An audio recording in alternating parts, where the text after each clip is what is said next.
Bien, je vous remercie toutes et tous d'être là présents dans l'amphi cet après-midi. Nous avons l'honneur et le plaisir d'accueillir la DGEC cet après-midi. Pierre Plichon, adjoint au chef de bureau hydro et énergie marine. Et puis Arthur Cabier, chargé de mission petite centrale hydroélectrique et enjeux environnementaux. Voilà, vous pouvez déjà les applaudir, hein, s'il vous plaît.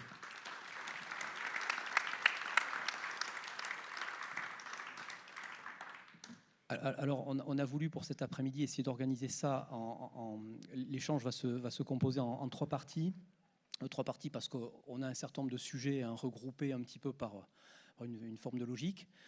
Et donc, au travers, à la fin de chaque partie, on leur posera des questions et puis vous pourrez aussi leur poser des questions, ce qui fait que on pourra comme ça être en réaction au plus près des sujets qu'on va évoquer au fil de l'eau cet après-midi. Voilà, j'en dis pas plus. Merci encore d'être présent parmi nous cet après-midi. Je vous laisse la parole.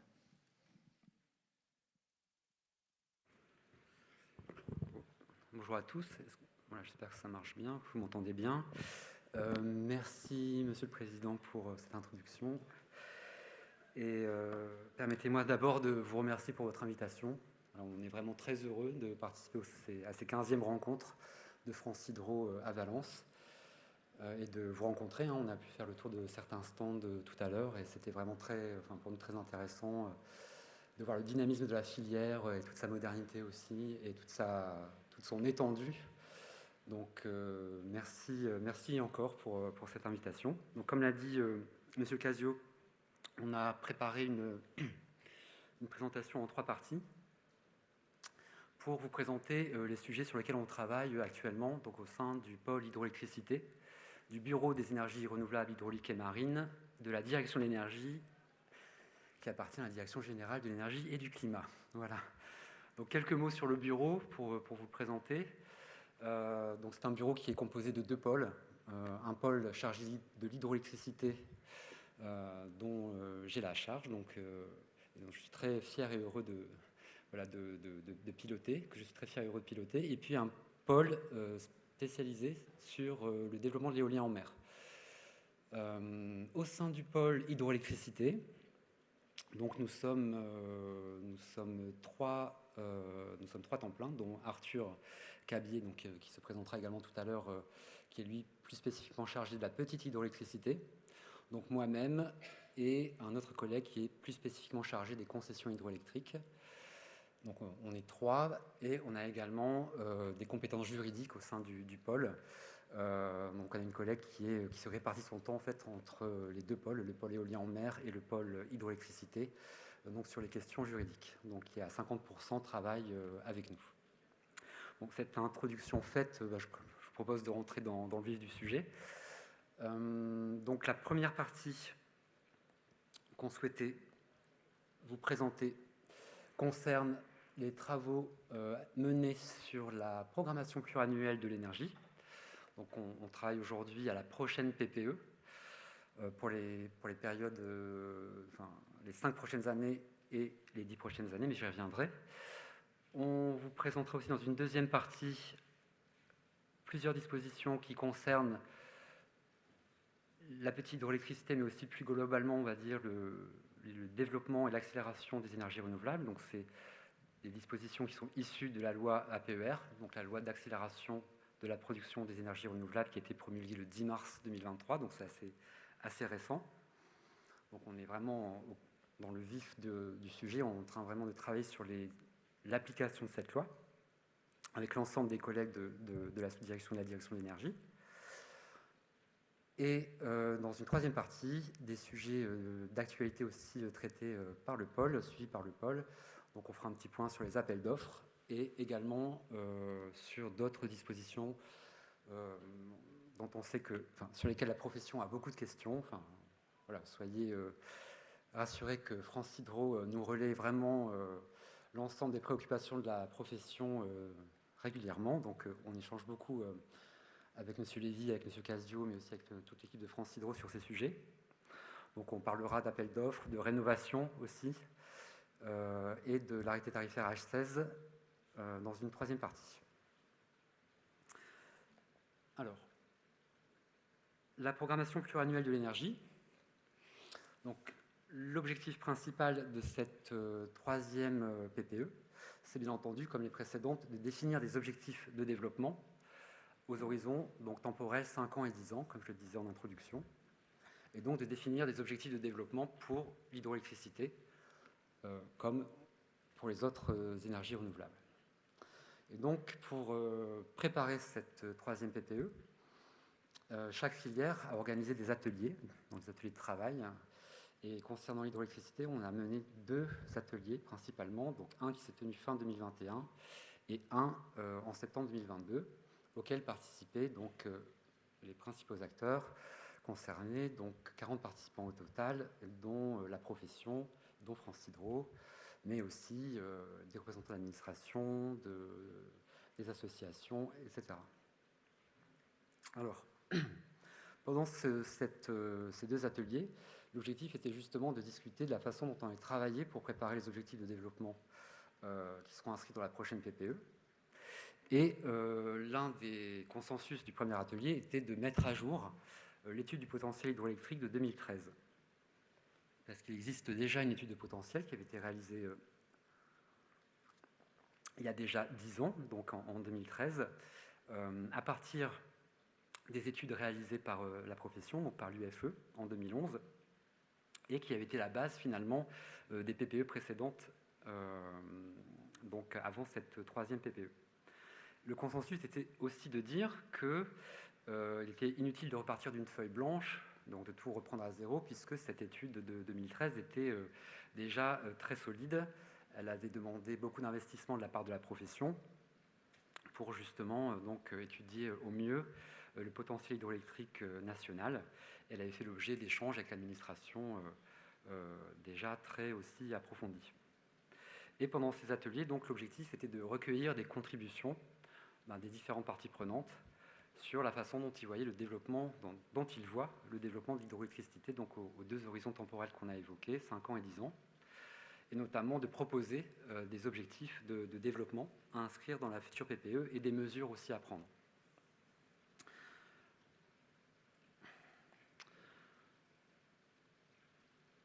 Alors, la première étape, et qui est toujours en cours, puisque c'est des travaux qui prennent du temps. Vous avez vu, on a commencé en fin 2021, et l'étude de potentiel, pour l'instant, n'a pas encore été complètement finalisée, et encore moins les objectifs de développement de l'hydro. Donc voilà, je suis désolé, aujourd'hui, je ne pourrais pas vous annoncer quels seront les objectifs de développement qu'on inscrira dans la prochaine PPE. Mais vraiment, c'est un travail qui demande voilà, beaucoup de concertation, beaucoup d'écoute. Et pour cela, on s'est fait aussi accompagner par un bureau d'études qui nous a aidés à mettre à jour cette étude de potentiel de 2011.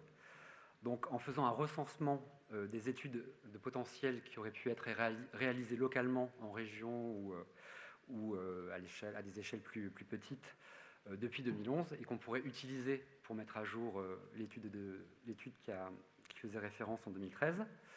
On a également procédé au recensement des projets qui ont été autorisés ou ceux qui ont été déjà réalisés, ou aussi les projets lauréats de l'appel d'offres Petit Hydro, puisqu'en fait, en recensant ces projets, on considère que voilà, ils occupent déjà une partie du potentiel identifié en 2011-2013. On a également repris l'examen de certains secteurs, puisqu'il y a certains secteurs de l'étude de 2011 sur lesquels il n'y a pas eu de convergence entre les études de l'UFE et les DREAL. Voilà, lorsqu'on avait finalisé cette étude en 2013, certaines régions, en fait, il n'y avait pas eu d'accord réellement sur le potentiel de certains secteurs, et donc on ne l'avait pas pris en compte. Donc on trouvait que c'était un peu voilà, dommage de passer à côté d'un potentiel qui aurait été écarté à l'époque, mais sur lequel qu'on pourrait réintégrer cette année. Donc on a réexaminé ces secteurs avec le bureau d'études. Et cela a conduit finalement à ajouter ou à supprimer des gisements qu'on n'avait pas pris en compte à l'époque, ou alors qui ont été maintenant utilisés par l'installation d'une centrale. Donc soit sur les sites vierges ou sur les seuils existants. Parce qu'en fait, il y a 2 choses qui sont regardées, c'est le potentiel en site vierge et le potentiel sur les seuils existants.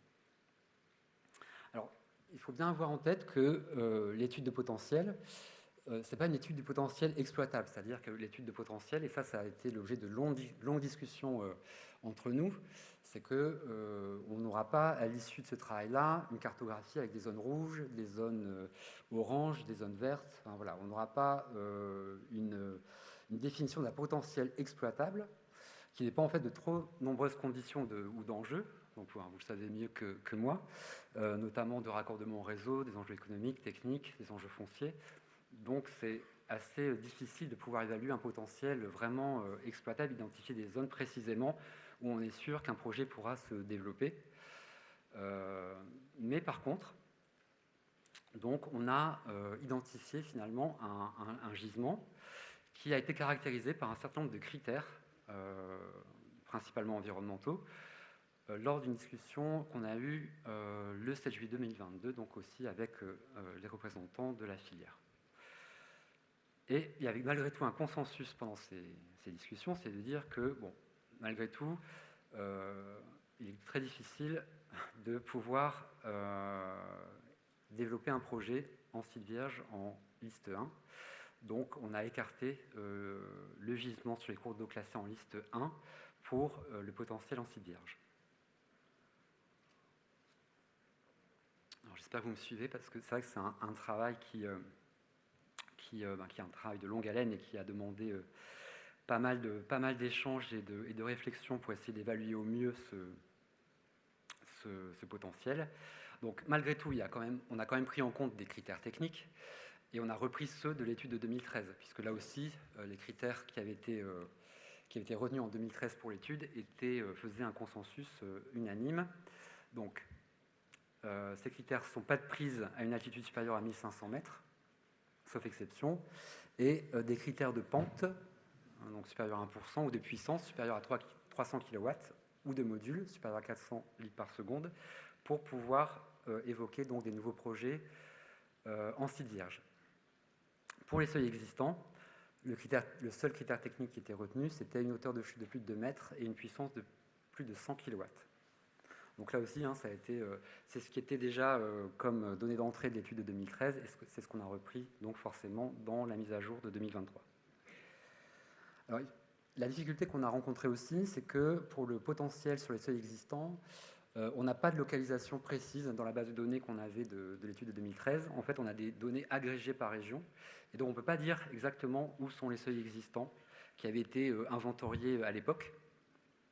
Donc, on a juste des données agrégées, finalement, pour les seuils existants. Mais on ne peut pas dire exactement où ils sont situés, en tout cas pas tous. Et donc, on n'a pas pu faire de croisement de la localisation de ces seuils existants, puisqu'on ne l'avait pas, avec des critères environnementaux. Donc, à partir de là, ce qu'on a fait, c'est qu'on a caractérisé le potentiel en fonction de différents critères. Donc, encore une fois, ce n'est pas de passer un certain nombre de filtres et de uniquement choisir, pour en faire ressortir des zones où il n'y a qu'une contrainte et on est sûr qu'un projet pourra aboutir. C'est pas ça l'idée. C'est de dire, on a un gisement brut. On sait qu'en liste 1 sur les sites vierges, on ne les prend pas en compte. On a aussi un gisement de seuil existant. Et ensuite, on va regarder en fonction des différents filtres environnementaux comment évolue ce gisement.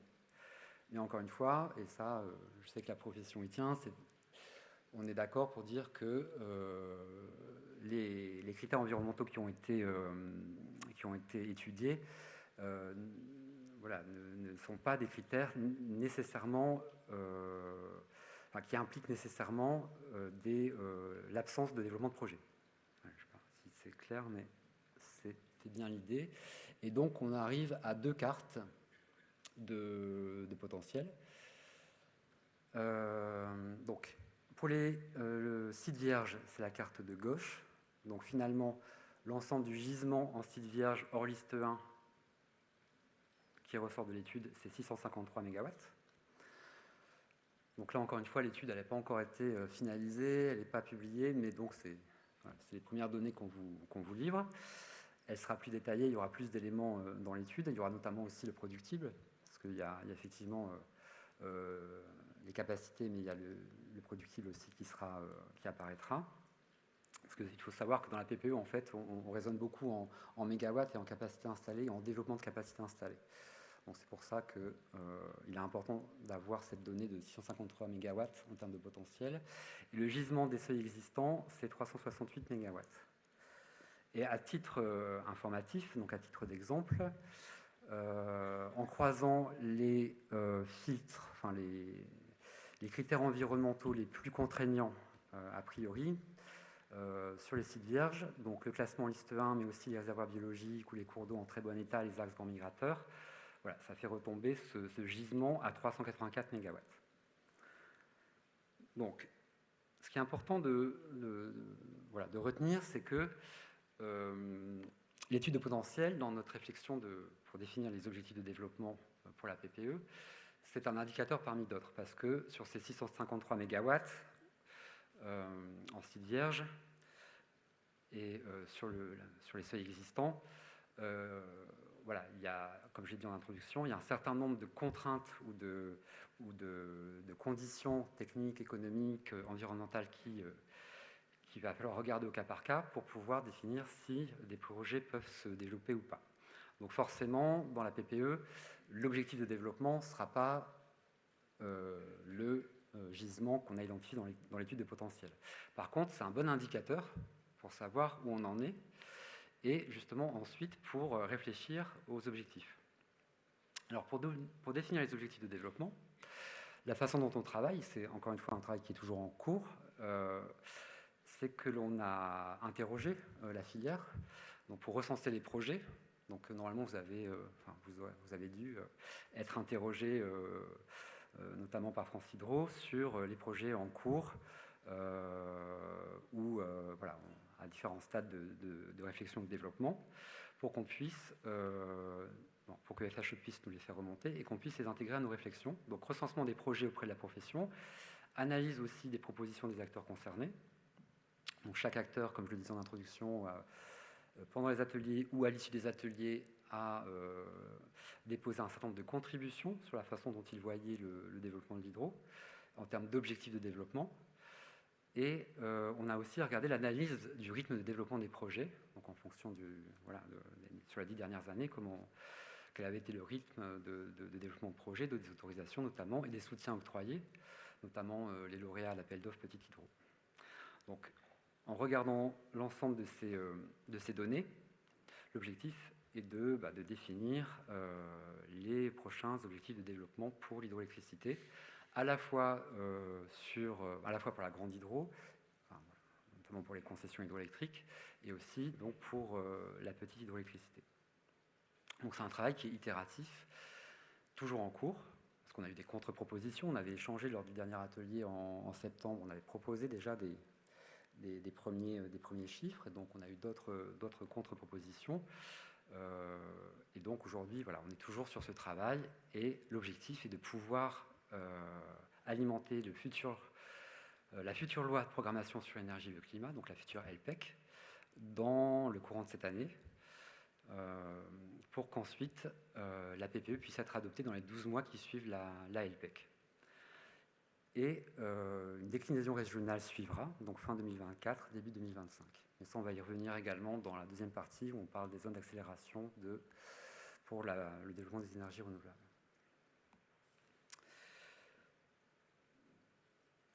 Donc là, j'en ai fini avec la première partie. Et voilà. Merci beaucoup, Pierre. Si vous me le permettez, je vais commencer par quelques petites questions. La question des critères environnementaux, si j'ai bonne mémoire, en fait, on s'était dit que ça n'était pas nécessaire d'ores et déjà dans l'étude PPE, disons, de positionner ces filtres-là. Ces filtres-là, la loi les encadre au moment de l'instruction des dossiers et que donc il fallait laisser parler les dossiers, effectivement pas mettre ces filtres-là en amont. Ou alors dire ok, on les met en amont, mais à ce moment-là, on les considère comme acquis dans les dossiers, ce qui juridiquement, j'imagine, nous avait semblé difficile à mettre en œuvre. C'est bien ça? C'est exactement ça. Donc dans la future PPE,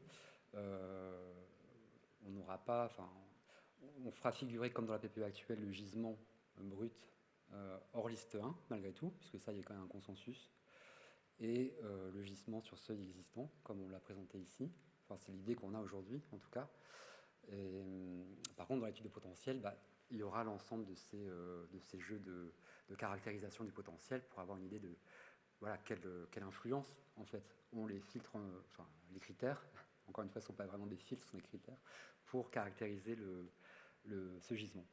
Absolument, on sera très sensible à ce que vous puissiez mettre en évidence le potentiel brut, en fait, c'est comme ça, parce que la France en a énormément et que donc il faut que le public puisse comprendre par quel processus on passe et quel degré on met sur une protection de l'environnement.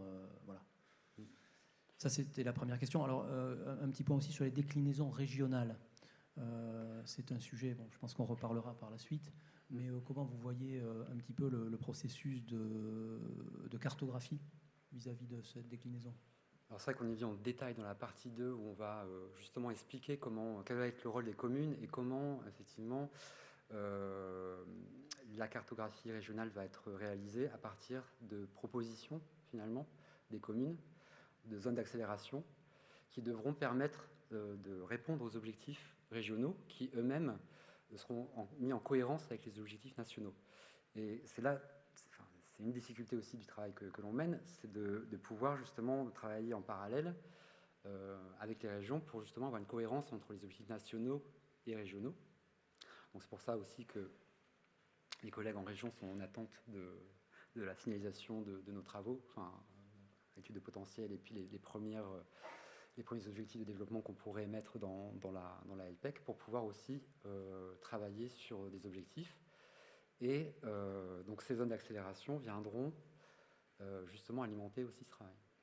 Et juste là-dessus, s'il vous est remonté plus de potentiel de la part des régions, comment vous ajustez les choses? Vous pourriez ajuster à la hausse le potentiel identifié au niveau national ou... Alors, potentiel, objectif de développement, plutôt objectif de développement. En fait, ce qui pourrait parce que vraiment l'étude de potentiel est vraiment réalisée au niveau national, mais comme vous l'avez vu, en fait, on décline vraiment pour chaque région. Donc on aura le potentiel par région, le potentiel brut, comme disait M. Casio, par région. Donc ça, c'est des données qu'on communiquera.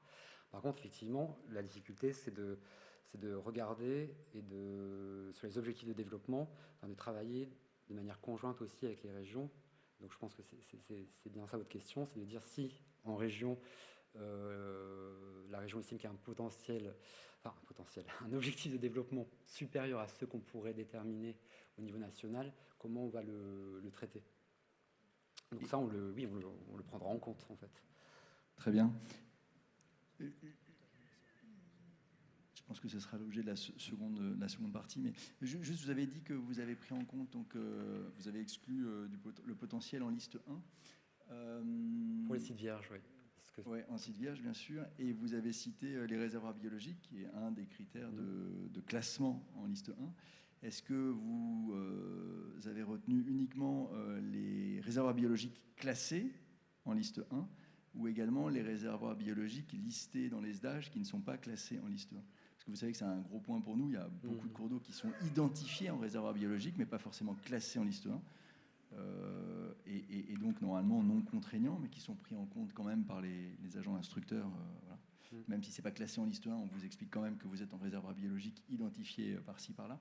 Et donc dans cet exercice de potentiel, quelle définition des réservoirs biologiques vous avez retenu? Est-ce que ce sont seulement ceux qui sont classés en liste 1 ou est-ce que ce sont tous ceux qui sont identifiés par ailleurs? Non, ce n'était pas seulement ceux qui sont en liste 1, c'était aussi ceux identifiés par ailleurs, dans la mesure où on avait les données, parce que c'est là aussi une des difficultés qu'on a, c'est d'avoir des données SIG, parce qu'on travaille avec le SIG, pardon.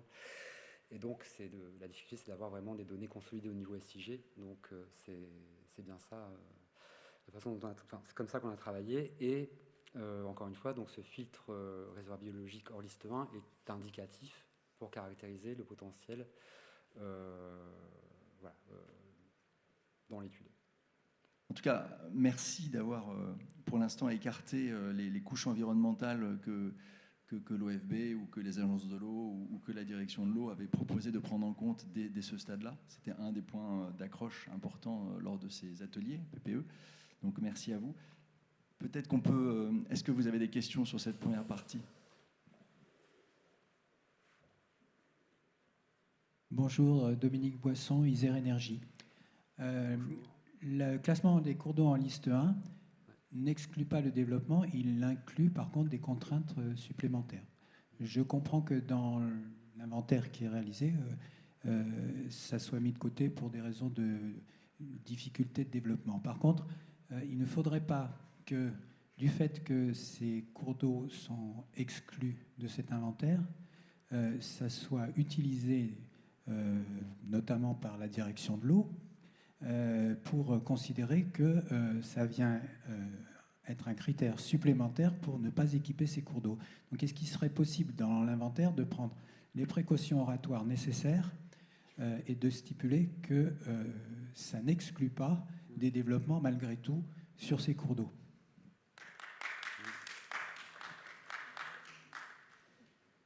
On prend plusieurs questions, Oui, ou oui, vous voulez très bien. répondre au fur et à mesure? En première partie, je voudrais appuyer mon collègue. Dans mon département, il y a 75 centrales qui sont situées sur des cours d'eau en liste 1. Et depuis certaines, des dizaines d'années, et même des fois depuis plus d'un siècle. Or, ces ruisseaux sont considérés en très bon état. Donc, quelle est l'incompatibilité entre notre activité et le très bon état d'expérience? Et c'est rare en énergie renouvelable d'avoir autant d'expérience. C'est le contraire. On est parfaitement compatibles. Donc pourquoi tout de suite éliminer tous les sites qui sont en liste 1? Je ne comprends pas. Ce qui était valable hier, pourquoi ça ne sera pas valable demain? Ça, c'est une chose. Deuxième critère aussi qui m'interroge, c'est la limite 1500 mètres. Dans mon département en particulier, il y a eu 8 sites à partir du classement de 2013 qui ont été déclarés possibles. Il y en a 3 où la prise d'eau est au-dessus de 1500 mètres. Alors pourquoi les avoir éliminés dans le recensement?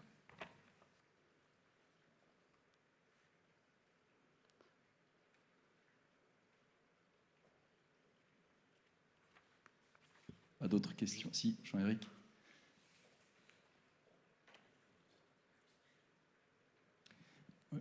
Jean-Éric Carré, Hydrocop. Est-ce que vous avez des chiffres aussi à nous présenter sur le potentiel en termes de productible? Parce que là, j'ai vu que des puissances, mais le productible nous intéresse beaucoup. Et puis, est-ce que dans cette estimation de potentiel, on distingue ce qu'on considère être de la grosse hydro, de la petite hydro, et si c'est le cas, comment on le fait? Et dernière question, peut-être un peu provocatrice, excusez-moi, mais vous avez dit que vous étiez 3 en définitive à travailler sur l'hydroélectricité française à la DGEC. Alors vous savez qu'on se donne toujours beaucoup trop d'importance, mais ça me semble très peu par rapport à ce qu'elle représente réellement en termes énergétiques en France. Qu'est-ce que vous en pensez, vous?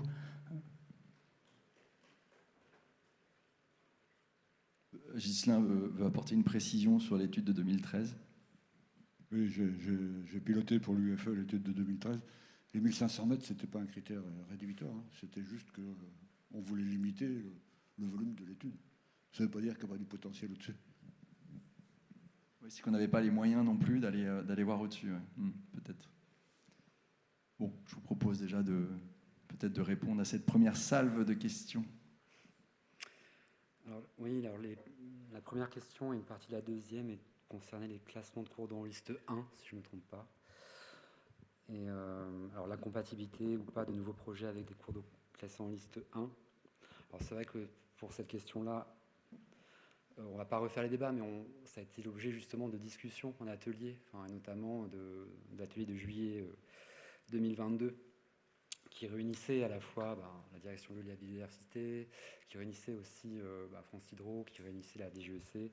Donc voilà, c'est un consensus qui a été trouvé. Et ensuite, je ne pourrais pas aller beaucoup plus loin parce que je ne représente pas non plus mes collègues de la direction de la biodiversité, pardon. Donc je ne suis pas non plus, je suis pas spécialiste complètement des sujets de biodiversité. Donc sur cette question-là, ma réponse, c'est vraiment le consensus qu'on a trouvé ensemble lors des ateliers de préparation de l'étude de potentiel. Et les précautions oratoires qu'on aura, bien sûr, c'est que ce sont celles qui sont dans le Code de l'environnement et que sur les cours de classe en liste 1, alors je n'ai pas exactement la façon dont c'est écrit dans le Code de l'environnement, mais tout nouvel obstacle à la continuité écologique n'est pas possible. Donc c'est bien ça, la contrainte qui est fixée.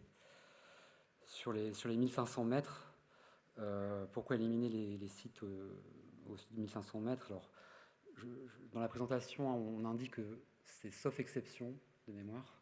Donc, je pense qu'en 2013, mais ça, il y a déjà eu une partie de la réponse qui a été apportée, il y a quand même eu aussi des exceptions qui ont été prises en compte sur ce critère-là. Sur les données productibles, oui, on aura des données productibles dans l'étude. Voilà, d'ailleurs, je l'ai mentionné pendant la présentation, c'est qu'il y a en effet les puissances installées et le productible qui est associé. Donc oui, on aura ces données-là. Et on aura aussi, dans la mesure du possible, une séparation entre ce qui relève de la petite hydro et de la grande hydro. Et là, le seuil qu'on a, c'est celui du Code de l'énergie, donc à 4,5 MW pour la puissance maximale brute, donc le seuil de la concession. Et sachant qu'avec les limites aussi, il y a beaucoup de limites dans l'étude, j'ai insisté un certain nombre de fois sur ça, c'est qu'il y a certains sites pour lesquels la puissance maximale brute est supérieure à 4,5 MW et pour lesquels en réalité d'autres contraintes, d'autres enjeux feront que finalement ça sera plutôt des sites, des installations, autorisations qui pourront être développées sur ces sites-là. Donc là aussi, c'est quelque chose qu'on regarde aussi en ce moment, justement, assez finement, et on a aussi interrogé France Hydro sur ça. Mais dans les résultats de l'étude, on aura bien, dans la mesure du possible, avec encore une fois un certain nombre de précautions quant aux limites de l'étude, une répartition entre la petite hydro, potentielle petite hydro et grande hydro. Et pareil, dans les objectifs de développement de la PPE, on essaiera aussi de faire ce distinguo. Et sur l'effectif, le nombre de personnes qui travaillent sur l'hydroélectricité au niveau national. Alors, ce qui est important d'avoir en tête, c'est qu'effectivement, on est 3 au niveau du pôle, mais on est dans une sous-direction qui est beaucoup plus grande. Donc, en réalité, on a aussi mon chef de bureau qui travaille sur l'hydroélectricité, qui vient de prendre ses fonctions, donc il ne pouvait pas être là aujourd'hui malheureusement. Notre sous-direction, notre direction, bon, ça c'est au niveau national, au niveau de l'administration centrale, et on a aussi après en région, dans les DREAL, donc dans les directions régionales, des équipes qui travaillent bien entendu sur l'hydroélectricité, et pas que sur les grandes installations, pas que sur les concessions. Mais après, oui, en effet, on est toujours preneur d'effectifs supplémentaires dans la mesure du possible. Voilà, je pense que... Merci beaucoup. Je pense que si vous en êtes d'accord, on pourra noter d'être collectivement attentif à ce que le document qui sortira sera bien conforme au Code de l'environnement vis-à-vis effectivement de cette problématique des cours d'eau liste 1, de telle sorte que qu'on n'ait pas une difficulté réglementaire qui brouillerait encore la lecture et ferait accroître le niveau de complexité, par ailleurs, qui est déjà très fort sur ces questions-là. Mais oui, je disais, je ne pouvais pas prendre la parole pour mes collègues de la DEB, mais malgré tout, soyez aussi assurés que côté des GEC et de notre pôle, on échange vraiment régulièrement avec eux. C'est-à-dire qu'on est vraiment dans une démarche d'une vision commune. Donc, notamment sur la conciliation des enjeux, qui est un terme qu'on emploie beaucoup pour l'hydroélectricité. C'est vraiment quelque chose qui est important pour nous au niveau du pôle. Et donc, on travaille beaucoup avec nos homologues de la direction de l'eau et de la biodiversité qui, eux, suivent davantage, donc, de fait, toutes les installations soumises à autorisation. Ça aussi, c'est important aussi peut-être de le rappeler, c'est qu'on a cette répartition-là aussi au sein du ministère, c'est que la direction de l'eau et de la biodiversité donc, a la compétence et sur la petite hydroélectricité, sur les procédures, code de l'environnement, instruction loi sur l'eau, mais ça, je pense aussi que vous le savez déjà très bien.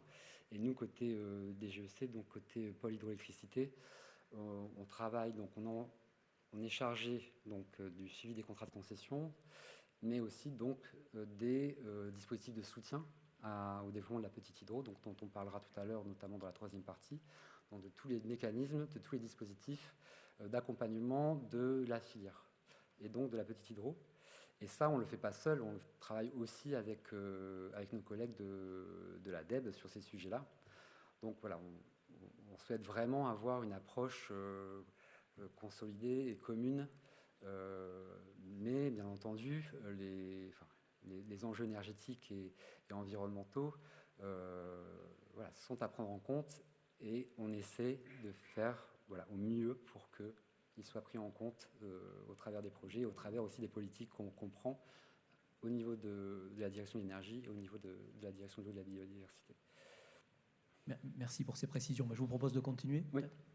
Merci. Alors, sur la deuxième partie, on va justement venir au cœur de la question de M. Casio sur les zones d'accélération et le rôle des communes et la régionalisation.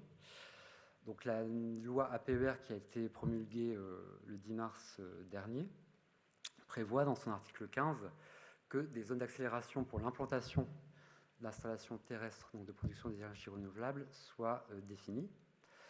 Donc là, dans cette diapo-là, en fait, vous avez presque mot pour mot le contenu de l'article 15 de la loi APER. Donc ce sont des zones qui doivent présenter un potentiel permettant d'accélérer la production d'énergie renouvelable. Elles doivent contribuer à la solidarité entre les territoires et à la sécurisation de l'approvisionnement. Elles sont définies donc, dans l'objectif de prévenir et de maîtriser les dangers ou les inconvénients qui résulteraient de l'implantation de telles installations. Et elles sont définies pour chaque catégorie de sources et de type d'installation, tout en veillant à une diversification des énergies renouvelables en fonction des potentiels du territoire. Bon. Et fin de l'article 15, mais qui ne vise pas forcément uniquement l'hydroélectricité, puisque c'est vraiment pour l'ensemble des ENR. Elles ne peuvent pas être comprises dans les parcs nationaux et les réserves naturelles, et elles sont identifiées en tenant compte de l'inventaire relatif aux zones d'activité économique. Voilà. Donc c'est à la fois pour l'éolien terrestre, le photovoltaïque, l'hydroélectricité aussi. Donc, sur le processus de définition de ces zones d'accélération. Alors, ces zones doivent témoigner, alors c'est très récent, hein, donc encore une fois, on est vraiment dans la mise en œuvre maintenant, enfin dans le début de la mise en œuvre. Ces zones doivent témoigner de la volonté politique des communes, donc elles sont proposées par les communes, ce qu'on disait tout à l'heure. Elles pourront être incluses in fine dans les documents d'urbanisme via des modifications simplifiées de ces documents. Elles doivent permettre de répondre aux objectifs régionaux de développement des ENR, donc qui auront été définis ces objectifs en lien avec les objectifs nationaux, et donc en échange entre le niveau national et le niveau régional, ce qu'on disait tout à l'heure aussi. Et elles font l'objet d'une concertation territoriale et d'un avis du comité régional de l'énergie. Donc le comité régional de l'énergie, c'est un comité qui a été créé, qui a été instauré par la loi Climat et Résilience, et ces comités sont en cours de constitution, donc au niveau régional. Alors, il faut avoir en tête qu'elles ne garantissent en aucun cas une autorisation environnementale donc aux développeurs, forcément. C'est vraiment des zones propices, mais qui, encore une fois, ne permettent pas de garantir une autorisation. Ça n'empêchera pas, bien entendu, d'avoir une approche au cas par cas et une instruction derrière des dossiers comme d'habitude. Et ce ne sont pas des zones exclusives dans la mesure où, bien entendu, tout projet qui viendrait à se développer en dehors de ces zones est possible. Des projets donc, pourront être autorisés en dehors de ces zones. Ce n'est pas une obligation d'être dans les zones de développement, enfin, d'être dans les zones d'accélération des ENR. Donc ça aussi, c'est un principe important à retenir. Si un projet se développe en dehors des zones d'accélération, c'est également possible.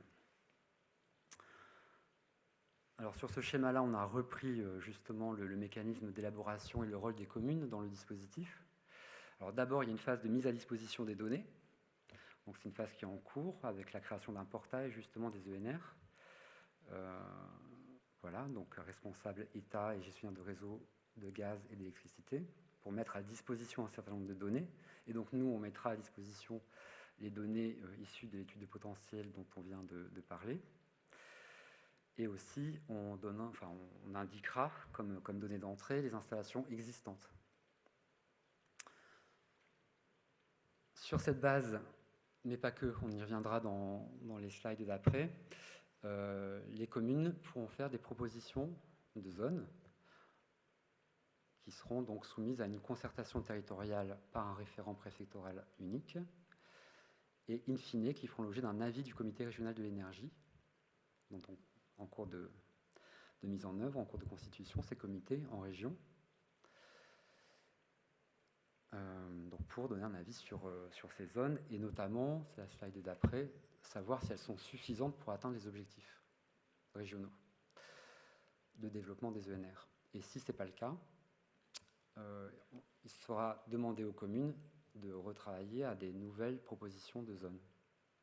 L'objectif, c'est bien que ces zones correspondent le plus possible aux objectifs de développement qui auront été définis en région, en lien avec les objectifs nationaux.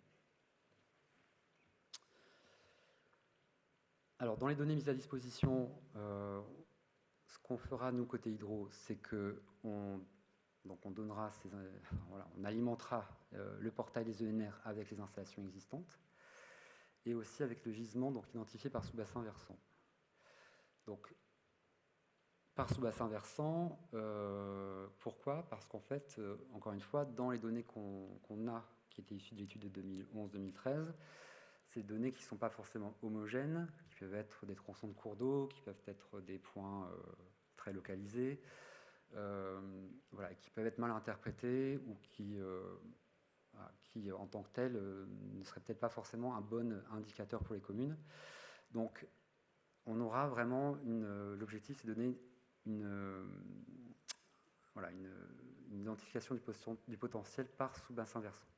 Donc, pour donner une indication, une information à la commune qu'il y a ou pas du potentiel sur le sous-bassin versant. Et ensuite, ça sera aussi à la commune de se saisir de ces informations et de s'entourer, puisqu'en fait, tous les acteurs, c'est le deuxième point, tous les acteurs peuvent contribuer à apporter des données ou des informations utiles aux communes. Voilà, il n'y a pas uniquement l'État qui, au travers des données issues d'études de potentiel et des objectifs établis, doivent contribuer à l'apport de données aux communes. Alors l'intérêt de ces zones d'accélération, c'est bien sûr l'acceptabilité des projets. Donc en amont des projets, c'est une aide à l'identification de zones où les projets sont attendus positivement par les élus locaux. C'est vraiment le premier objectif. Mais aussi, et on est en train d'y travailler, c'est des éventuelles incitations financières aussi pour encourager les développeurs à se diriger vers ces zones préférentielles. Et là, encore une fois, donc on travaille là-dessus avec nos collègues des autres bureaux en charge des ENR. Et cela reste encore à préciser. En dehors des zones d'accélération, la loi, donc, dans son article 16, prévoit que soit mis en place un comité de projet. Donc ce comité de projet, c'est une instance qui devra se réunir a priori au moins 2 fois, parce que c'est une proposition. Pour l'instant, là aussi, il y a un décret d'application qui va être pris, notamment qui définira un seuil pour chaque type de NR, au-dessus ou en dessous duquel le projet devra faire l'objet d'un comité de projet. Donc ça, on pourra éventuellement échanger là-dessus aussi en fin de présentation. Mais donc on réfléchit à ce seuil pour l'hydroélectricité. Est-ce qu'il est intéressant ou pas d'avoir un comité de projet ? Parce que c'est une instance qui permettra d'accompagner le projet, qui permettra d'émettre des recommandations. Donc ça peut être effectivement quelque chose d'intéressant pour un porteur de projet. Mais une fois si le projet a un seuil supérieur au seuil fixé dans le prochain décret, c'est un comité qui est obligatoire et qui sera organisé à l'initiative du porteur de projet à ses frais. Donc il y a quand même une certaine contrainte qui s'appliquera.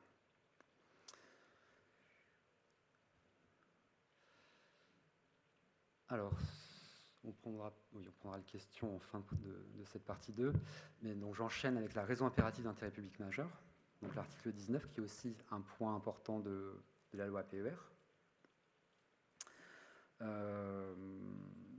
et sur lequel nous a beaucoup aussi alerté, en tout cas sollicité France Hydro. Donc la RIPM, la raison impérative d'intérêt public majeur, c'est une des 3 conditions nécessaires à l'octroi d'une dérogation espèce protégée. Donc avec l'absence de solutions alternatives satisfaisantes, mais aussi avec le maintien des populations des espèces concernées dans leurs aires de répartition naturelle, dans des conditions de conservation suffisantes. Et la RIPM est la condition la plus souvent attaquée lors de recours sur des projets. Donc l'article 19 de la loi APER prévoit en fait qu'il y a un décret justement qui définit à partir de quel moment en fait on va considérer que un projet relève de la raison d'intérêt impératif d'intérêt public majeur. Et l'objectif est de voir pour chaque type de NR quel est le seuil à partir duquel en fait on pourra ou pas considérer qu'un projet relève d'une raison impérative d'intérêt public majeur. Donc je vous laisserai nous dire peut-être tout à l'heure quelle est votre attente là-dessus. Et uniquement envisageable si les objectifs de la PPE ne sont pas atteints, bien sûr. Donc c'est pour ça aussi qu'il est important d'avoir des objectifs de la PPE qui soient à la fois réalistes, ambitieux, et cette raison impérative d'intérêt public majeur, elle pourrait être utilisée uniquement, enfin en tout cas, oui, on pourra avoir recours à cette IRIPM uniquement si les objectifs de la PPE ne sont pas atteints. Donc une importance, encore une fois, de bien calibrer les objectifs de cette future PPE. Ensuite, la loi APER prévoit, à l'article 93, que les lauréats d'appel d'offres auront à participer à certains financements. C'est ce qu'on appelle le partage de la valeur. Donc là aussi, ça concerne toutes les énergies renouvelables, donc forcément aussi l'hydro. Financement à des projets en faveur de la transition énergétique ou des projets de sauvegarde de la biodiversité. Alors, là aussi, il y a un décret d'application à venir pour préciser ces modalités, en quoi ça consistera, la hauteur du financement, etc. Et donc, des discussions sont à venir avec la profession sur le sujet. Pour le moment, voilà, je ne peux pas vous en dire beaucoup plus parce que c'est vraiment nouveau aussi pour nous. Donc, on va travailler sur ce projet de décret en lien avec les collègues en charge les autres ENR. Mais c'est important, je pense, qu'on puisse aussi partager cela avec vous, comme nouveauté de la loi PER. Et le dernier point, c'était revenir sur le médiateur de l'hydroélectricité. Donc c'est l'article 70 de la loi PER. Alors c'est pas une nouveauté, puisqu'en réalité ce médiateur il existe déjà, parce qu'il a été instauré par la loi climat et résilience donc de août 2021. Mais la différence, c'est que donc la loi climat et résilience prévoit une expérimentation de 4 ans sur un territoire géographique précis, en l'occurrence la région Occitanie. Il y a un décret en Conseil d'État qui est venu préciser ce périmètre, et un médiateur donc, a été nommé par arrêté ministériel en fin 2022. Donc, les nouveautés de la loi APER, c'est d'étendre le périmètre de l'expérimentation. Donc avant même d'avoir les résultats, mais l'objectif c'est d'enchaîner en ayant une expérimentation qui soit étendue à l'ensemble du territoire métropolitain, étendre aussi sa durée, parce qu'on voit bien que voilà, c'est des dossiers qui peuvent prendre du temps, donc une extension de la durée à 6 ans, et forcément donc une possibilité pour le médiateur d'avoir recours à des adjoints sur l'ensemble du territoire, puisque tout seul il ne pourra bien entendu pas gérer l'ensemble des médiations qui pourront lui être remontées. Donc la possibilité d'avoir un recours à des adjoints. Et à terme, après cette expérimentation, l'objectif, ça serait de pérenniser ce médiateur des énergies renouvelables. Et pour le moment, donc là aussi, comme c'est assez récent, et qu'on a une expérimentation en cours en région Occitanie, pour le moment, le médiateur reste nommé pour la région Occitanie, et il n'y a pas encore d'adjoint, il n'y a pas encore de médiateur dans les autres régions, mais donc c'est à venir dans les prochains mois. Voilà. On va travailler aussi là-dessus, puisqu'il va falloir organiser cette médiation à l'échelle nationale, ce qui est pas simple. Hein. Déjà, on a quelques mois, vous avez vu dans le calendrier de la slide précédente, pour définir dans un décret en quoi consisterait exactement la médiation. D'ailleurs, j'y reviens, la médiation, voilà. Le but, c'est d'aider à rechercher des solutions amiables, non obligatoires et non contraignantes aux difficultés ou aux désaccords rencontrés dans l'instruction ou la mise en œuvre des projets d'installation hydraulique relevant du régime de l'autorisation ou aux difficultés ou désaccords rencontrés dans l'exploitation de telles installations. Donc l'objet de la médiation restera le même.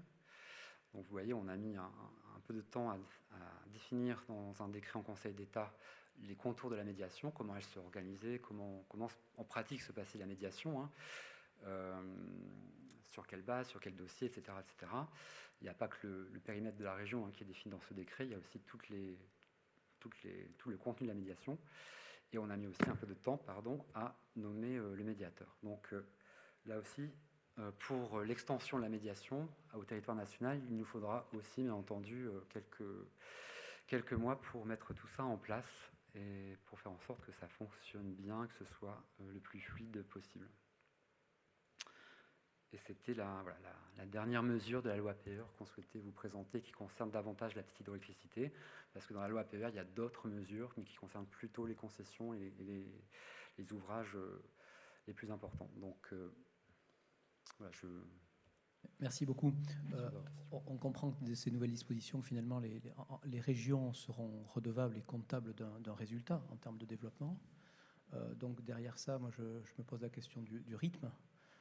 Et d'une part, et d'autre part aussi de la comptabilisation finalement du résultat, c'est-à-dire que est-ce que, par exemple, vous assurerez le suivi en termes de nombre de dossiers reçus par an, nombre de dossiers instruits et nombre de dossiers autorisés, des critères. Sur la médiation ?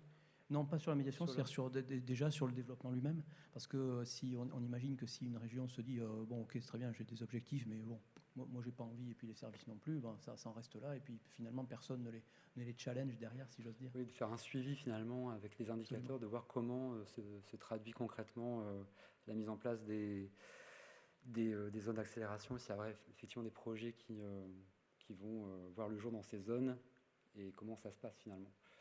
Alors oui, il y aura, sans vouloir m'avancer, mais en principe, oui, il y aura un suivi des dispositions qui auront été prises, comme on le fait à chaque fois qu'on prend une mesure de cette nature, notamment pour la médiation, on aura, c'est pour ça que je pensais à la médiation, c'est parce qu'on a aussi cette attente et ce besoin d'évaluation de ces dispositions. Ce qui me semble important, c'est qu'on a déjà des difficultés à connaître le nombre d'autorisations, oui, vous le savez, par région, par département. Il me semble important, à cette occasion aussi, je dirais, de reprendre une statistique, un suivi statistique bien dimensionné. Et en tout cas, on sera à votre disposition aussi pour, au-delà, je dirais, de la stricte question du nombre, etc., aussi de pouvoir faire un suivi statistique aussi avec des données en puissance, en énergie, etc., parce que au-delà une fois que le projet est mis en place, il y a aussi la question du maintien du productible dans la durée. Il ne s'agit pas de vouloir développer les ENR et puis finalement qu'au bout d'un certain temps, je dirais, les potentiels ne soient plus exploités pour quelque raison que ce soit. Donc il y a aussi cette question du suivi qui me paraît importante. Voilà. Oui, alors voilà, c'est vrai que je n'ai peut-être pas insisté non plus sur ce point-là, mais au final, on aura une cartographie des zones au niveau départemental. Et comme le portail des ENR en fait, qui sera mis en place, qui est en cours là, de mise en place avec justement, on intégrera les autorisations existantes et de facto, en fait, il continuera à être alimenté dès lors que l'installation verra le jour. Donc on pourra aussi voir justement comment ça se traduit vis-à-vis des cartographies départementales qui auront été réalisées via ce portail UNR. Peut-être juste au-delà du fait que, à titre personnel, je m'interroge toujours sur la pertinence de ces zones d'accélération pour les projets hydro, au regard de la manière dont les porteurs de projets identifient les sites. Sous quelle forme, quelle est la forme de soutien envisagée pour ces projets en zone d'accélération? Est-ce que c'est un bonus tarifaire? Est-ce que c'est sous quelle forme? On ne sait pas pour le moment du tout. Non, justement. Et c'est la même forme pour toutes les énergies renouvelables? Alors, On ne sait pas non plus. Non, Ouais, c'est d'accord. vraiment... D'accord.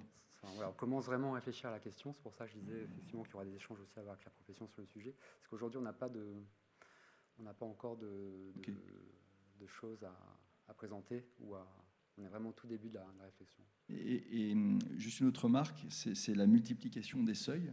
Quel que soit le sujet, il y a un seuil à déterminer. Vous savez que les seuils, et vous-même vous l'avez dit, c'est quand même la plaie, et à chaque seuil, il y a un effet de seuil. On a déjà un effet de seuil à 500 kg, il y a déjà un effet de seuil à 1 MW, il y a déjà un effet de seuil à 4,5 MW. Donc là, il y a un seuil pour la RIPM, il y a un seuil pour... Enfin voilà, donc il y a une multiplication des seuils, donc c'est plus un... Enfin, on n'y peut rien, c'est inscrit dans la loi. Mais bon, enfin voilà, je ne suis pas sûr que ça aille dans le bon sens.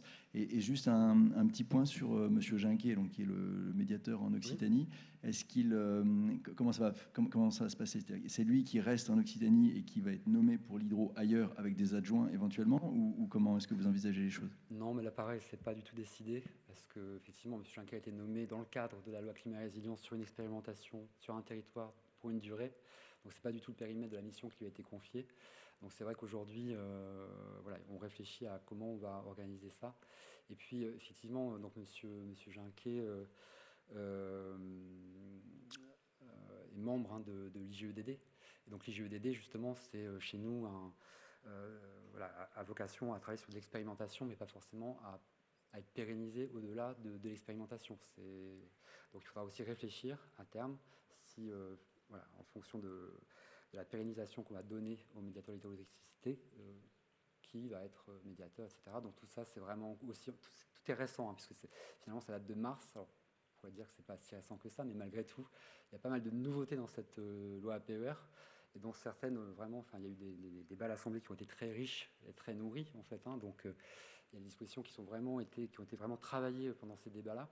On ne pouvait pas forcément non plus vraiment anticiper ou préciser. Donc là, on a ce travail de réflexion sur la façon dont on va vraiment décliner la loi APER pour que ce soit le plus efficace possible. Alors effectivement, vous le rappeliez, c'est que c'est des dispositifs qui sont pour toutes les ENR. Donc c'est aussi de voir en fonction des ENR quels avantages elles peuvent aussi en retirer. Les effets de seuil? Sur les effets de seuil, j'ai entendu le constat et... Voilà, vous le partagez? Non, on a effectivement mis en évidence, en tout cas sur les dispositifs de soutien, qu'on avait cet effet de seuil qu'on regrettait.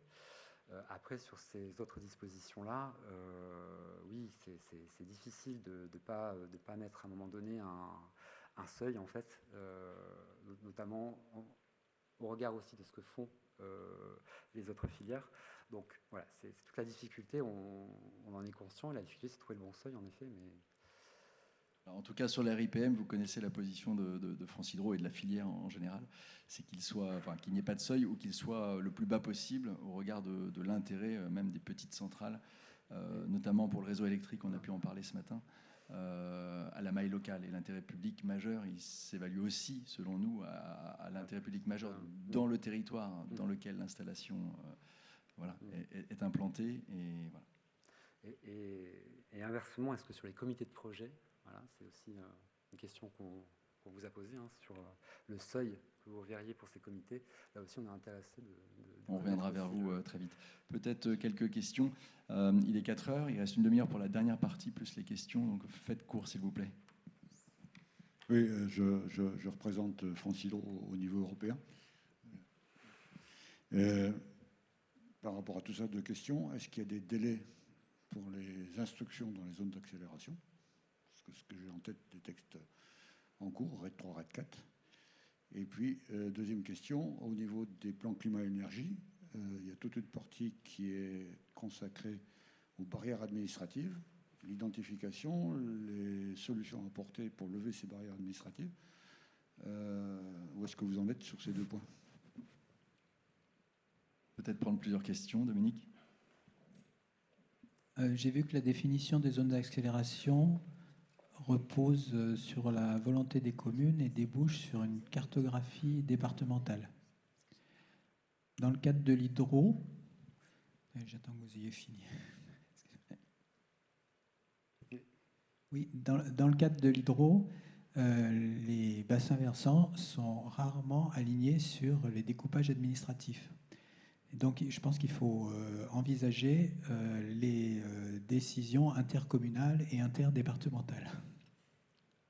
Voilà. Et deuxième question, j'ai vu passer après dans la suite de la démarche des actions environnementales qui seraient couplées à des démarches de mise en place d'ENR, si j'ai bien compris, hein, et qui viendraient être une obligation dans le cadre de la mise en œuvre de l'ENR. Donc, je me pose la question, si on veut accélérer les ONR, est-ce qu'il ne faut pas éviter de leur mettre des contraintes supplémentaires? Myrto. Merci. Moi, j'ai une question très rapide, mais comme j'ai un train, je vais la poser et j'ai eu la promesse qu'on me rapporterait la réponse. Je voulais juste savoir sur l'article 15 de la loi APER, il est indiqué une nécessité de diversification à laquelle il faudrait prêter attention. Et je voulais savoir si la diversification était un objectif en soi et comment est-ce que ça se justifiait de diversifier forcément quand, par ailleurs, techniquement, peut-être ça se justifiait pas forcément. Voilà. Merci beaucoup.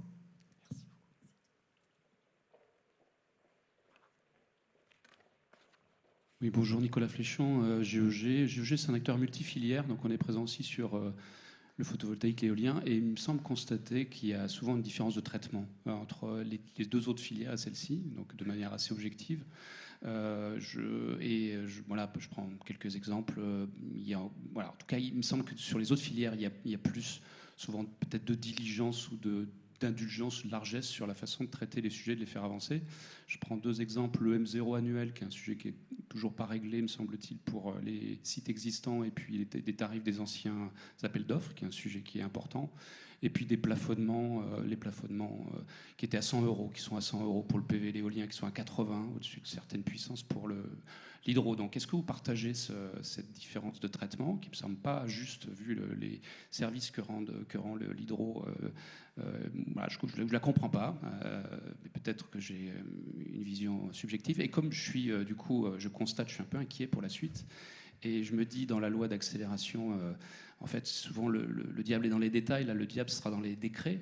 Donc, est-ce qu'il y a un risque que finalement les RIPM nous échappent? Et si oui, comment faire en sorte que ça ne soit pas le cas? Et comment on rétablit cette injustice quelque part entre cette filière, cette injustice potentielle entre cette filière et les autres. Voilà. Et puis juste un point de détail, vous avez dit que la RIPM s'appliquerait si les objectifs de la PPE n'étaient pas atteints. Donc la PPE, c'est pour 5 ans, ça veut dire qu'il faudra attendre 5 ans pour pouvoir activer la RIPM. Voilà, c'est une question de détail. Alors moi j'ai une dernière question de détail aussi, mais plus simple. Les comités de projet, est-ce que vous savez déjà qui va les composer? Parce que moi, ce que je crains, c'est qu'ils ne soient pas toujours représentatifs de la réalité, de la volonté des Français de développement des énergies renouvelables sur leur territoire. C'est ce qu'on a tendance à vivre aujourd'hui. Alors c'est aujourd'hui rattrapé un peu par des enquêtes publiques et l'avis d'un commissaire enquêteur qui essaie de faire la part des choses entre le soutien local réel et une contestation pas forcément locale, et plus dogmatique. Voilà. Et j'ai peur que les comités de projet, suivant leur représentation, contribuent pas vraiment au développement, mais au contraire, effectivement, à l'inverse. Une dernière question. Oui, bonjour, Sonia Colomgallet, Société Schéma. J'avais cru comprendre qu'au-delà des zones d'accélération, il y avait aussi des zones neutres et des zones d'interdiction. Je voulais savoir comment, la connaissance de l'hydroélectricité en matière d'ENR n'est pas toujours très importante et le grand public pense toujours photovoltaïque ou éolien dans les ENR avant de penser hydro. Et comment on s'assure que ces zones d'interdiction, voire neutres, ne vont pas pénaliser l'hydroélectricité?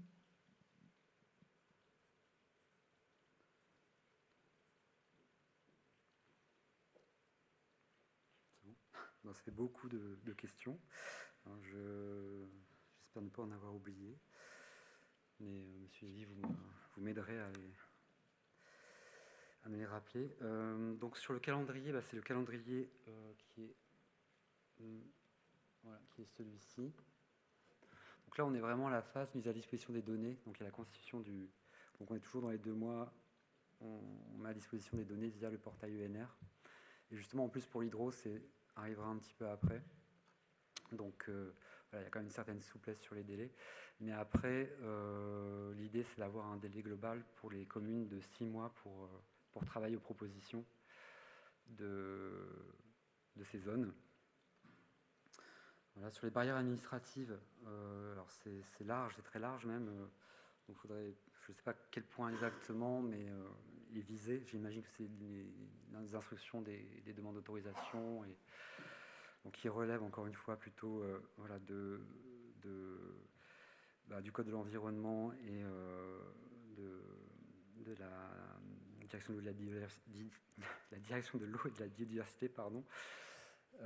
Donc là, sur ces sujets-là, c'est vrai que j'ai pas de réponse à apporter. Voilà, sur des éventuelles adaptations ou autres, j'en ai pas connaissance pour l'instant. On reste sur le même processus d'autorisation. Il n'y aura pas manifestement non plus, enfin, à ma connaissance en tout cas, de dispositions particulières pour les zones d'accélération. Il n'y aura pas de dispositions administratives particulières à ma connaissance en tout cas. Hein, je suis prudent, mais j'en ai pas eu écho.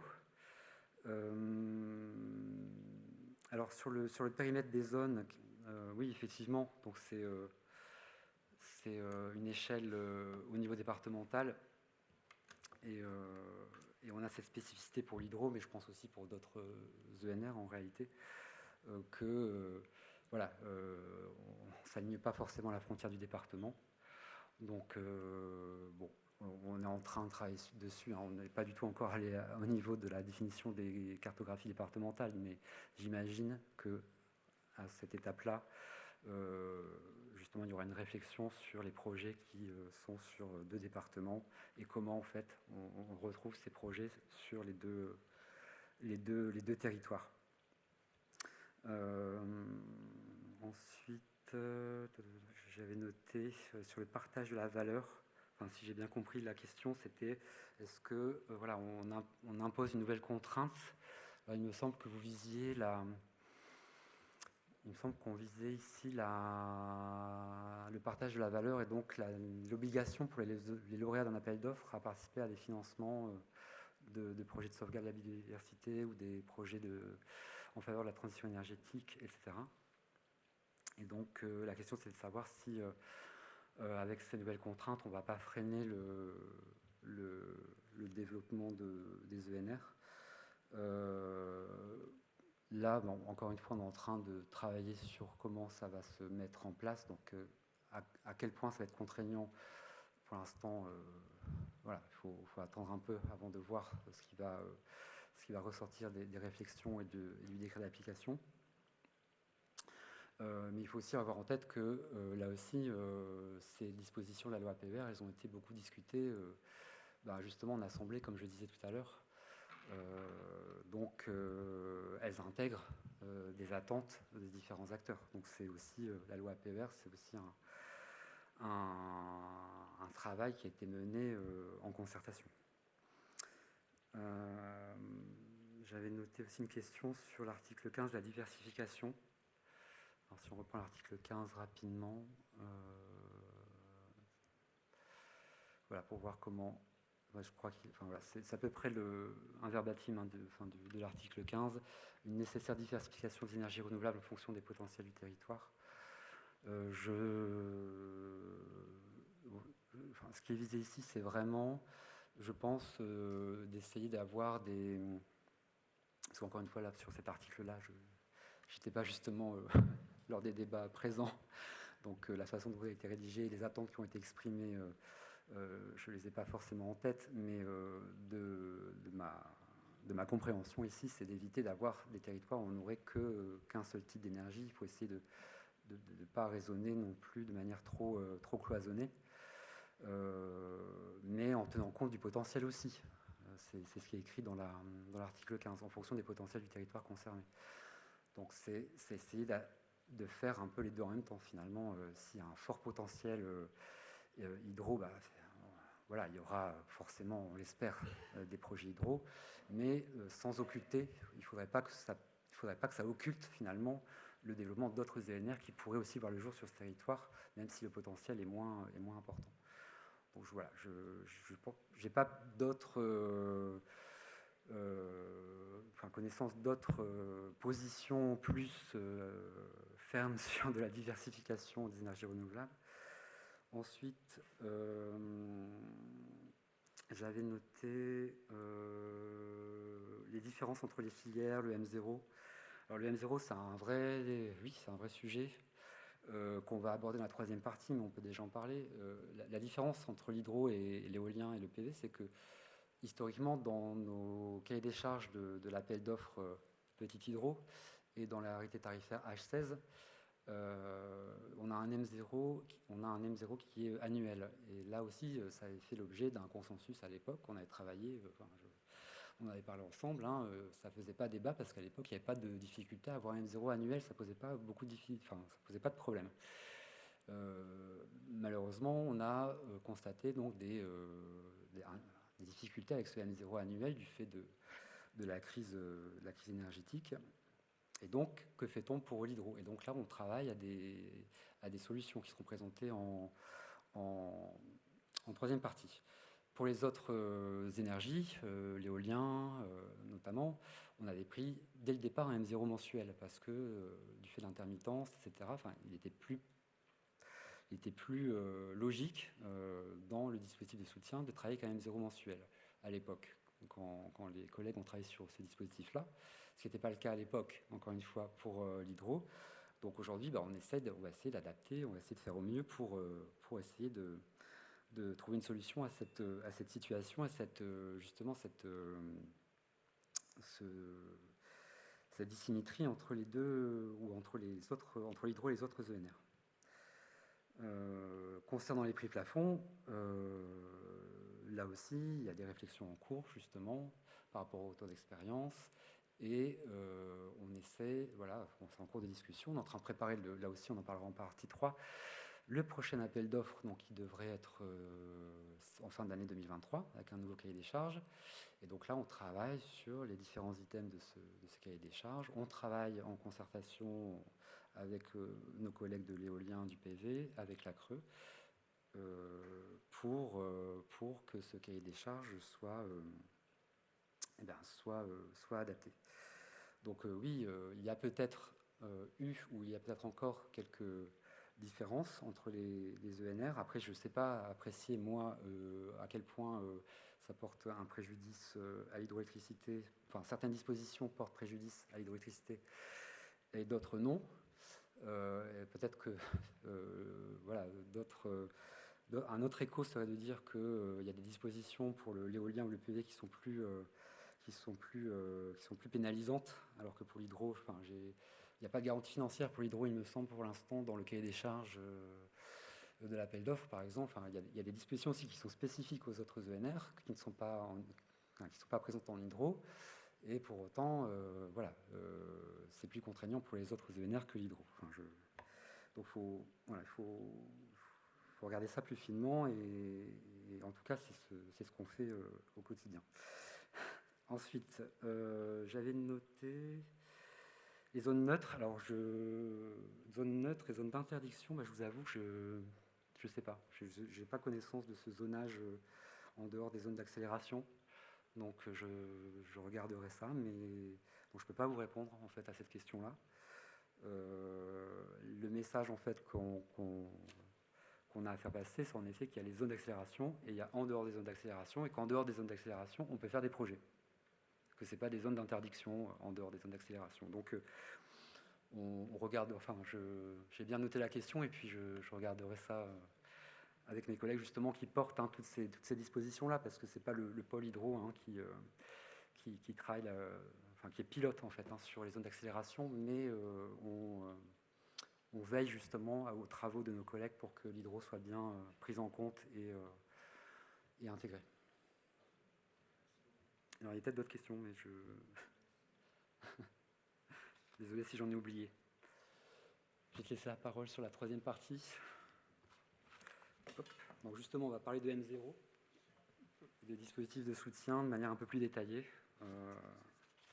Tu veux? Ouais. Une feuille? Je peux noter.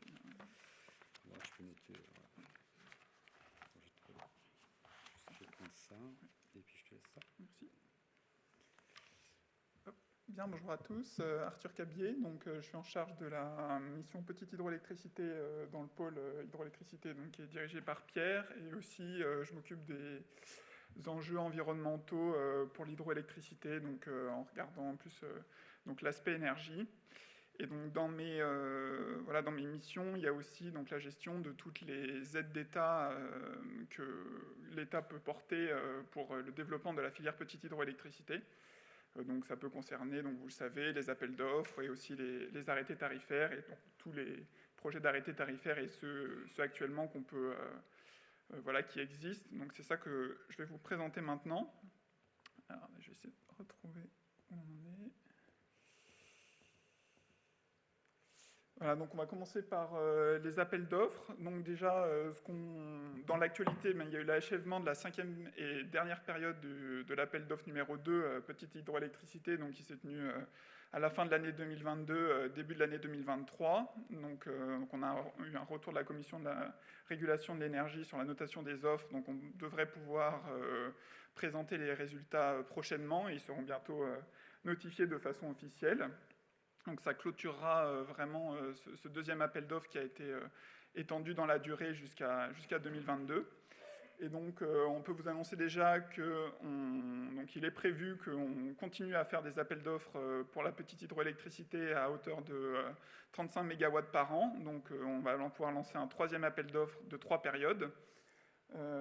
Donc cet appel d'offres, il va comporter 3 nouveautés principales. Donc tout d'abord, on en a déjà parlé sur ce sujet du M0. Donc on a décidé d'adopter un M0 mensuel pour ce troisième appel d'offres. Et il y aura également une modernisation des formules d'indexation qui sont comparables à celles qui avaient été faites pour la 5e période de la O2 petite hydroélectricité, donc, qui était parue à la fin de l'an dernier.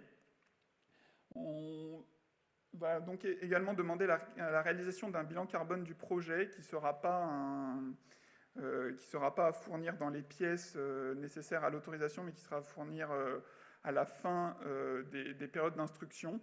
Donc ça nous permettra, nous, de notre côté de l'administration, d'avoir un retour d'expérience sur le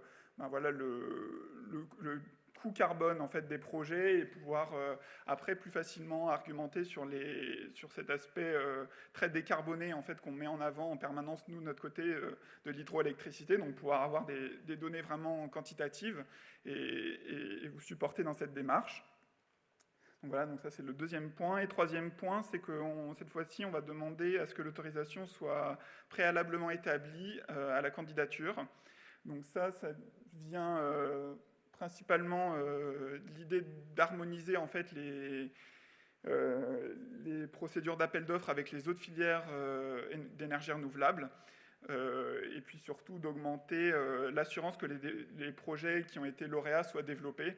Parce que là, donc au niveau du deuxième appel d'offres, on remarque quand même qu'il y a un certain nombre de blocages qui apparaissent après qu'un lauréat ait remporté l'appel d'offres. Des modifications de projets, des modifications de puissance, voire des projets qui ne se réalisent pas du tout. Et donc, donc il y avait cette volonté qui était portée au niveau ministère que les projets lauréats puissent voir le jour de façon certaine. Donc ça, c'est un des moyens de garantir ce développement. Et enfin, troisième point qui est important aussi, c'est que ça permet éventuellement d'optimiser les délais d'instruction, puisque, comme vous le savez, rares sont les producteurs qui commencent leurs travaux avant que les autorisations soient purgées de leur recours.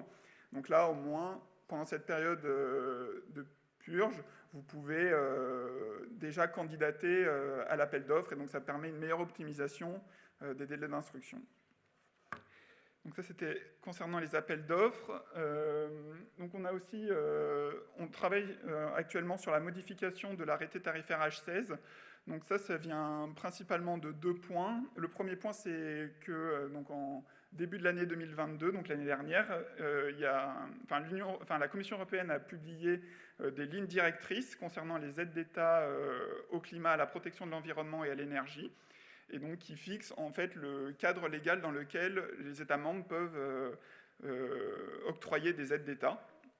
Donc la principale mesure qui va concerner l'arrêté tarifaire H16, ce sera l'abaissement du seuil de l'obligation d'achat qui nous est imposé par la Commission européenne, qui va passer à 400 kW à la fin de cette année 2023, puis à 200 kW à la fin de l'année 2025.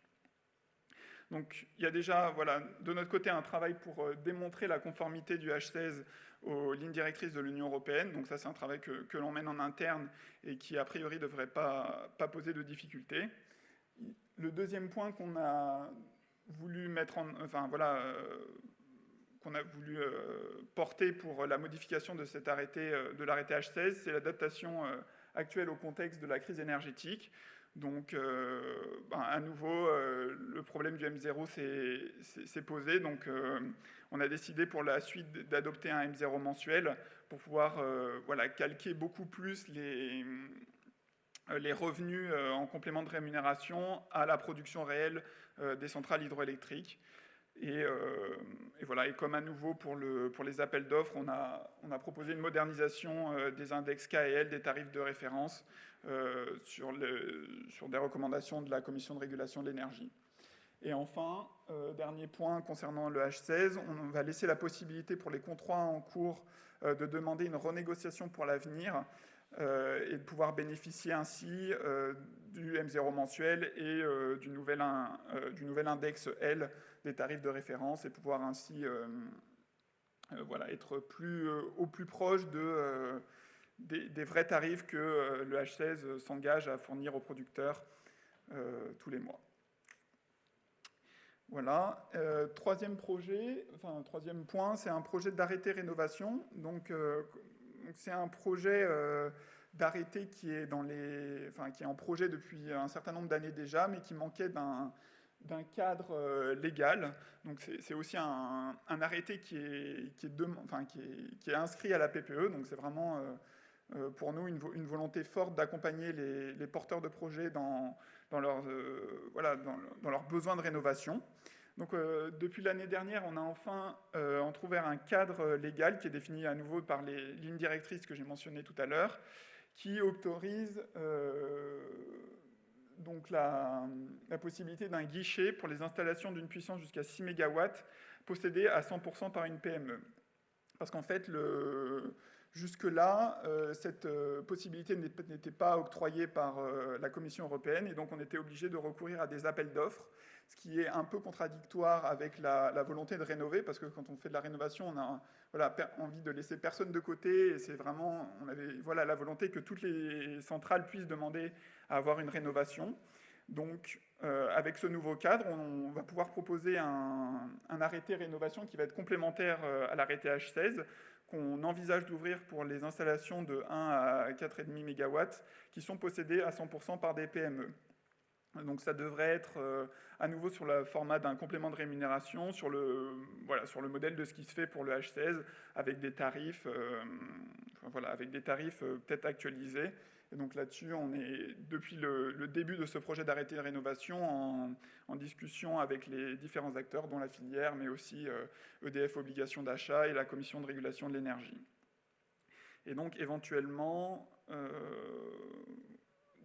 si ça devait se faire pour d'autres structures que des PME, ça passerait nécessairement par un appel d'offres, mais ça, c'est pas quelque chose auquel on a réfléchi pour l'instant. Et voilà. Merci beaucoup. Question, le calendrier ? Alors, l'arrêté H16, on espère que ce sera d'ici la rentrée en septembre. Il fait actuellement l'objet d'un arbitrage au niveau des différents ministères concernés, parce que ça concerne également le ministère de l'économie qui est co-signataire de cet arrêté. Et donc, du coup, c'est en cours d'arbitrage. Donc l'appel d'offres numéro 3 devrait s'ouvrir comme tous les appels d'offres précédents, donc à la fin de l'année, probablement à la fin du mois de novembre, si tout se passe bien. Et concernant l'arrêté rénovation, là, ça va prendre plus de temps parce que, comme toutes les aides d'État au développement des énergies renouvelables, ça doit faire l'objet d'une notification à la Commission européenne. Et donc, ça va nécessiter un certain nombre d'échanges avec cette commission. Et là-dessus, on n'a pas de visibilité sur le calendrier et le temps que ça peut prendre de réaliser tous ces échanges. Merci. Vous avez soulevé tout à l'heure les difficultés qu'on avait à obtenir les autorisations et donc que certains lauréats d'appel d'offres avaient du mal finalement à concrétiser et à mettre en service. On en a parlé 1000 fois et la DGEC est parfaitement consciente du fait que exiger cette autorisation préalablement à candidater ne va pas du tout aider à lever les difficultés d'instruction de ces projets. Donc je comprends que la décision a été prise essentiellement par souci d'harmonisation avec les autres filières. Bon, voilà. Bon, c'est juste plus un commentaire pour rebondir sur ce que vous avez dit. Est-ce que vous pouvez dire un mot? Alors, rien sur les nouvelles concessions, pareil, sur le timing. Dans la PPE actuelle, il y a un lancement d'appel d'offres de nouvelles concessions, si vous pouvez en dire un mot. Il y a aussi le lancement de nouvelles STEP. Alors, vous avez évoqué un arrêté rénovation pour les PME au-dessus d'1 mégawatt. La Commission européenne s'exprime clairement pour dire qu'un appel d'offres est très contraignant pour des petites structures avec des coûts échoués importants. Enfin, je ne sais plus quel est l'argumentaire, mais la Commission européenne a compris que les appels d'offres n'étaient pas adaptés à des petites structures comme les PME. Ça vaut aussi pour le neuf, dans l'argumentaire en tout cas. Qu'en est-il en France? Est-ce que vous imaginez supprimer le seuil de 1 MW pour du neuf aussi pour les PME? Et puis peut-être un mot sur l'indexation des tarifs. Vous savez que c'est une demande de la profession pour les lauréats d'appel d'offres de pouvoir, qui ont remis des offres il y a 2 ans, de pouvoir indexer ces tarifs depuis le jour où ils ont remis les offres, puisque les coûts ont considérablement augmenté. Où en est la réflexion? Et puis sur les prix plafonds d'appel d'offres, sur le 6, vous connaissez notre demande de les rehausser. Et est-ce que vous pouvez nous dire si ces prix plafonds seront connus à l'avance ou pas dans l'appel d'offres 6? Voilà, ça fait beaucoup de questions. Je ne sais pas si on peut les prendre. Tu réponds sur les steps et les je ne les ai pas notés de mon côté, mais juste... Nouvelle concession STEP. Oui, alors j'ai la première, l'autorisation. Oui, on va demander l'autorisation préalable pour pouvoir candidater à l'appel d'offres. Ce n'est pas qu'une question d'harmonisation, c'est parce que on voit bien qu'il y a des difficultés entre le temps où un projet est lauréat jusqu'à... des difficultés, il y a un certain temps en fait entre le temps où le projet est lauréat et le temps où il aboutit, où son autorisation aboutit. C'est ce que disait Arthur, en fait, on peut avoir quand même un certain nombre de modifications entraînées par l'instruction du projet. Et de fait, on a une dérive finalement entre le projet qui était candidat et le projet qui, au final, sera autorisé. Et ça peut poser des difficultés aux porteurs de projets. Des projets ne se font pas ou finalement justement le temps de cheminer jusqu'à l'autorisation, les conditions du cahier des charges ne sont plus satisfaisantes. Donc là, en ayant l'autorisation avant, en fait, ce qu'on imagine aussi, c'est que derrière ça puisse vraiment dérouler, c'est-à-dire qu'ensuite la candidature à l'appel d'offres avec les conditions du cahier des charges actualisées. Parce que là, on voit bien qu'on fait évoluer nos cahiers des charges quand même. On prend en compte, et on n'aurait pas cette problématique aussi de M0. C'est-à-dire que s'il y a un candidat là aujourd'hui qui a été lauréat il y a quelques années avec un M0 annuel, maintenant on a cette difficulté du M0 annuel. S'il était autorisé, on imagine que ça peut être différent si on a l'autorisation et ensuite une candidature à un cahier des charges qui est actualisé, qui prend en compte le retour d'expérience et qui, pour la P5, a été actualisé avec un M0 mensuel et pour la O3, comme disait Arthur, avec un M0 aussi mensuel. Donc il y a peut-être des avantages et des inconvénients dans chacune des méthodes, je pense. Je ne pense pas qu'il y ait que des inconvénients en fait, à demander l'autorisation au préalable aux porteurs de projet. Et après, il faudra tirer le retour d'expérience aussi. C'est ce qu'on essaie de faire à chaque fois. Et voilà. Et donc, vous vous êtes assuré qu'il y avait suffisamment de dossiers qui seront autorisés pour l'AO6, enfin pour le prochain appel d'offres? On ne peut pas se... qu'il y en ait assez dans le pipe, en tout cas susceptible d'être autorisé pour pouvoir candidater à l'AO6. On a demandé 2 périodes. Enfin, c'est déjà un projet de cahier des charges qui est dans les cartons depuis...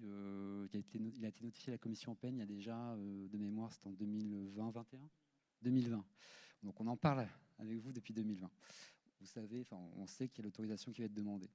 Donc on a demandé 2 périodes supplémentaires avec les conditions actuelles, donc sans autorisation, pour justement pouvoir progressivement se préparer. Et du fait de la crise sanitaire aussi, donc on a vraiment, on a demandé à la commission de rajouter 2 périodes supplémentaires pour essayer de ne pas avoir un trou justement entre les 2 appels d'offres, et pour pouvoir justement laisser les projets qui étaient, on a bien vu, hein, la période précédente a été très peu souscrite, donc de pouvoir se répercuter sur la P5. Et donc voilà, maintenant on arrive à un moment où il faut passer à la O3, puisqu'on l'a notifié à la commission. Et voilà. Donc ça, c'était sur l'autorisation, mais c'est vrai qu'il y a d'autres questions sur les steps. C'était calendrier pour le lancement d'appel d'offres sur les steps et nouvelles concessions. Les nouvelles concessions qui sont dans la PPE actuellement. Donc en 2011-2013, donc il y a eu cette étude de potentiel dont on a longuement parlé en première partie, avec les limites qu'elle a. Ont été identifiés un certain nombre de sites propices en tout cas, dont la puissance maximale brute relève du seuil de la concession. Effectivement, donc depuis, on a eu très peu, il y en a quand même eu quelques-uns, mais très peu de dossiers d'intention de concession qui ont été déposés. Donc ça interroge. Donc là, on fait ce travail dans la révision de l'étude de potentiel, de voir si cette liste, finalement, elle est pertinente ou pas, et quelles seraient les conditions pour développer des projets de nouvelles concessions. Donc, parce que effectivement, aucune intention, dossier d'intention de concession n'a été déposé par un développeur. Il y en a eu, encore une fois, il y en a eu 2, il me semble, mais c'est très peu par rapport à la liste qui avait été identifiée, la liste au potentiel qui avait été identifié. Sur le timing, du coup, vous imaginez ça sera pour on est en train de finaliser l'étude de potentiel, les outils de développement. Donc après, on se posera la question de est-ce que cette liste, on est en train d'en parler ensemble. Donc, est-ce que elle est vraiment pertinente ou pas? Est-ce qu'il y a vraiment un potentiel concession, ou c'est plutôt une PMB supérieure à 4,5, mais comme je disais tout à l'heure, finalement, c'est plutôt des autorisations qui arriveraient sur ces sites-là. Ça, il faut vraiment qu'on arrive à affiner ça dans un premier temps. Et ensuite, s'il y a vraiment des projets de concession qui ont vraiment des chances d'aboutir, il faut qu'on réfléchisse, à comment ces projets puissent émerger s'il n'y a aucun porteur de projet qui dépose de dossier. Ce qui nous surprend d'une certaine manière, oui.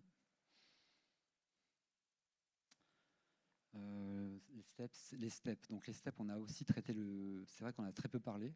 Or, c'est un des enjeux importants de l'hydroélectricité. Donc on a un objectif de step qui est déjà actuellement ambitieux dans la PPE actuelle. C'est 1,5 gigawatts de mémoire à l'horizon 2030-35, donc les horizons temporels de la PPE actuelle. Donc on est en train de réinterroger cet objectif de 1,5 gigawatt au regard des différentes études, notamment les futurs énergétiques RTE 2050, qui est aussi une étude qui met en évidence l'importance des steps, tout comme l'étude que vous aviez également réalisée au niveau de FHE. Et donc pour mettre à jour cet objectif de développement de STEP, qui sera qui se concrétisera soit par des projets dans des concessions existantes, adossés à des concessions existantes, ou des augmentations de puissance.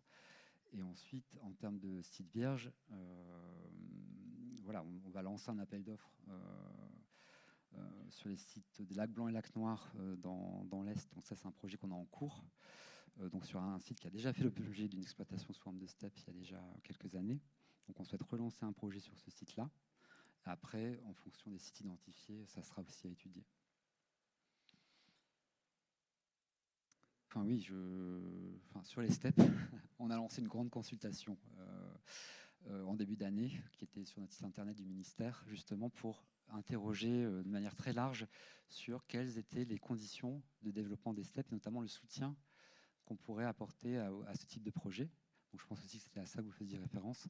On a lancé cette consultation avec des propositions, justement, dans le document de consultation qui est sur le site internet, de mécanismes de soutien qu'on a imaginé en fonction des services rendus par les steppes. On en a longuement parlé ce matin, ce midi. Et donc, on a recueilli beaucoup de contributions. Ça a vraiment été très riche en termes de contributions, et pas qu'au niveau national d'ailleurs. Et donc, on est en train de travailler sur la synthèse de cette consultation, parce que c'est tout récent. C'était la fin de la consultation, c'était avril, et on a eu beaucoup de contributions pour pouvoir justement ensuite engager des travaux dans la continuité. Merci. H16 9, PME au-dessus d'1 méga. Le micro. Là, micro. Si quelqu'un en régie peut rebrancher les micros du pupitre, s'il vous plaît. Sinon, c'était pour la rénovation.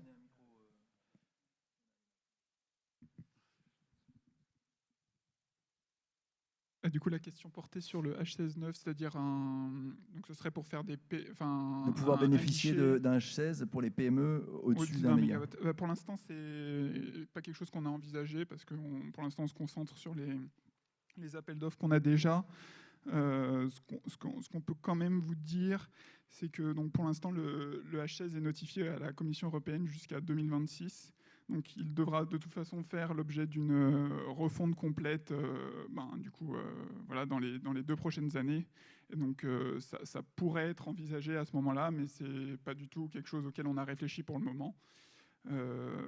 Déjà parce qu'on voulait se concentrer sur la rénovation, que le H16 permettait déjà un certain nombre ouvrait déjà un certain nombre de possibilités, qu'il y a les appels d'offres qui fonctionnent encore. Et, en réalité, on n'avait pas de raison particulière de changer le H16 avant 2026, mais on essaie d'être réactif à la situation, donc on propose une modification avant de le revoir à l'horizon 2026. On propose ces modifications pour le M0, dont on espère qu'elles vont aboutir, parce que comme le disait Arthur, c'est en cours aussi d'arbitrage, c'est ce qu'on a proposé nous au niveau du pôle. Mais voilà, donc on a fait cette modification, je ne vais pas dire, on propose cette modification un peu en réaction justement à la situation, et puis ensuite on va réfléchir à un nouveau dispositif pour la suite, sans vouloir répéter ce que tu as dit, mais c'est vraiment ça. Et en parallèle, en anticipation, c'est la rénovation, puisqu'il y a ces lignes directrices qui permettent, ce n'était pas le cas avant, qui permettent quand même, il y a une ouverture en fait pour un guichet à la rénovation pour les PME. Donc on est en train de regarder ça aussi cette année pour essayer d'aboutir sur ce sujet-là qui est aussi pendant depuis quelques temps.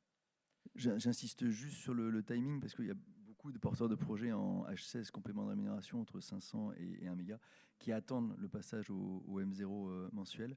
Quand est-ce qu'ils peuvent espérer pouvoir mettre en service ? Quand est-ce que vous pensez pouvoir sortir cette première révision de ce H16 ? Ce que tu disais, on essaie de viser septembre. Septembre, pardon. Okay. Et bon, juste un petit point là-dessus quand même si nous on le publie en septembre, il y aura quand même, j'imagine, certaines modalités au niveau d'EDF, obligation d'achat, sur la renégociation de ce contrat. J'imagine qu'en plus, voilà, s'il y a eu un contrat au M0 annuel, passer au mensuel, ça ne pourra pas se faire de septembre pour octobre, quoi. Ce sera plutôt, je ne sais pas, on peut imaginer à l'échéance 2023 pour l'année 2024 et suivante, mais même si on le publie en septembre, ce ne sera pas pour le 1er octobre en tout cas. D'accord. Et sur l'indexation des tarifs des lauréats aujourd'hui passés, est-ce que la porte est complètement fermée ? Les lauréats d'appel d'offres qui ont des prix qui aujourd'hui sont plus viables, ont demandé l'indexation de ces prix pour prendre en compte l'inflation. Vous avez proposé plutôt que de recandidater à la O5. Certains l'ont fait. Oui, oui, c'est la réponse qu'on a pour l'instant. Et l'indexation, la porte est fermée aujourd'hui ou c'est toujours en cours d'arbitrage? Non, mais non, on l'a pas envisagé pour l'instant. Vous l'avez pas envisagé? Non, mais que ce soit, non, pas que certains pensent que ce sont des pistes en cours de réflexion non. Et qui pourraient aboutir. C'est juste clarifier le propos. D'accord. Vous avez raison. Voilà. Donc c'est pas envisagé aujourd'hui. Il n'y a pas il n'est pas envisagé d'indexer les tarifs des lauréats passés. Très bien. Et juste un mot sur les prix plafonds des prochains appels d'offres.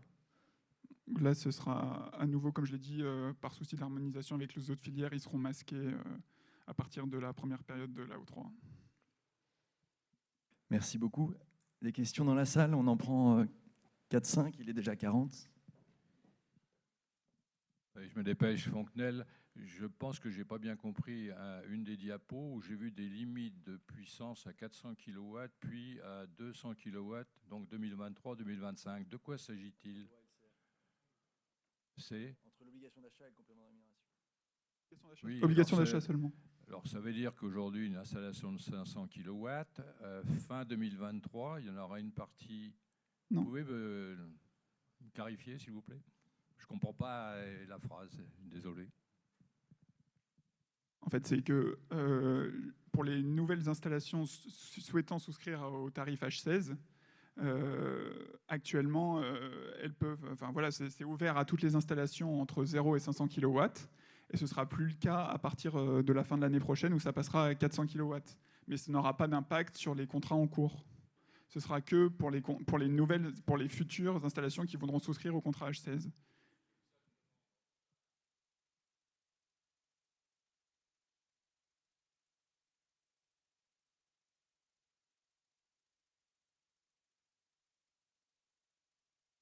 Mais vous avez une demande de contrat. Ils ont déjà une demande de contrat. Je crois que c'est la date de...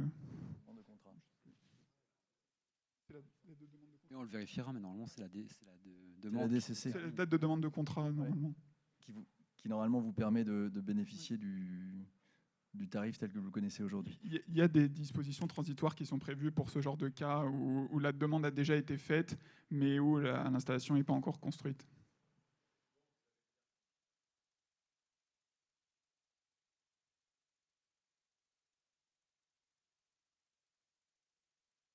Toutes les nouvelles installations, oui.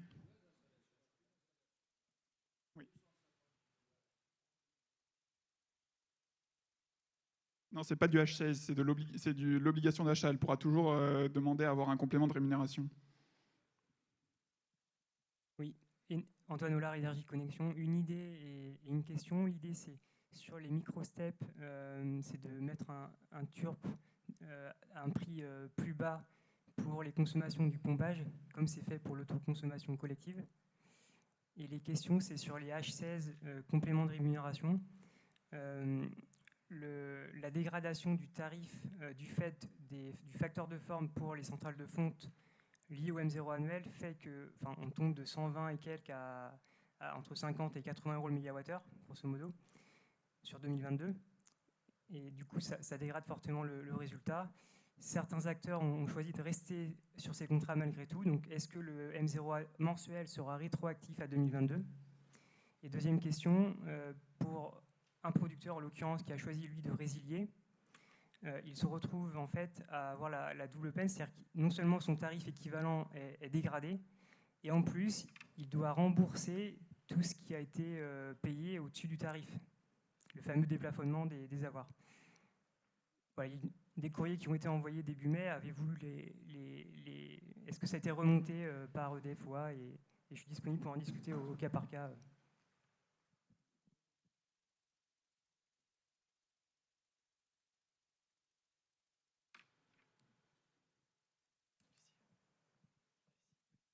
Bonjour Alexis, de la société Valorem. On est développeur de projets, on a des projets qui sont prêts à construire, donc qui ont leur autorisation environnementale, qui ont très peu d'impact, qui sont soutenus par les collectivités locales, mais qui se retrouvent bloqués aujourd'hui du fait du contexte tarifaire, parce que c'est des projets qui ont obtenu leurs tarifs sous haut creux il y a quelques années maintenant, et donc avec des prix qui sont plus adaptés au coût d'aujourd'hui. Je pense qu'on n'est pas les seuls dans ce cas de figure quand on voit le nombre de projets qui ont été lauréats et le nombre de projets qui ont été construits.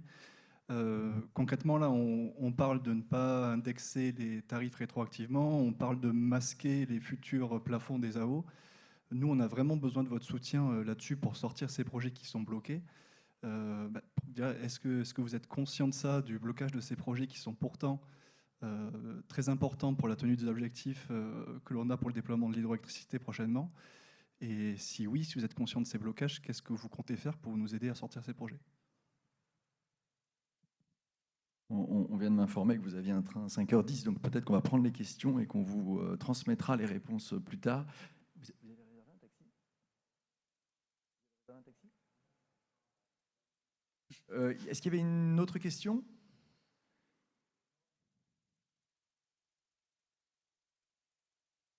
Mais sur l'intérêt public majeur, vous avez dit que rien n'était fixé, mais qu'il y aurait un seuil. Vous avez quand même une petite idée, pour nous c'est important. Est-ce que ça va être justement ces 400 ou 200 kilowatts, ou est-ce que ça va être un mégawatt et alors là, pour la profession, ça change absolument tout, quoi. Vous avez une idée?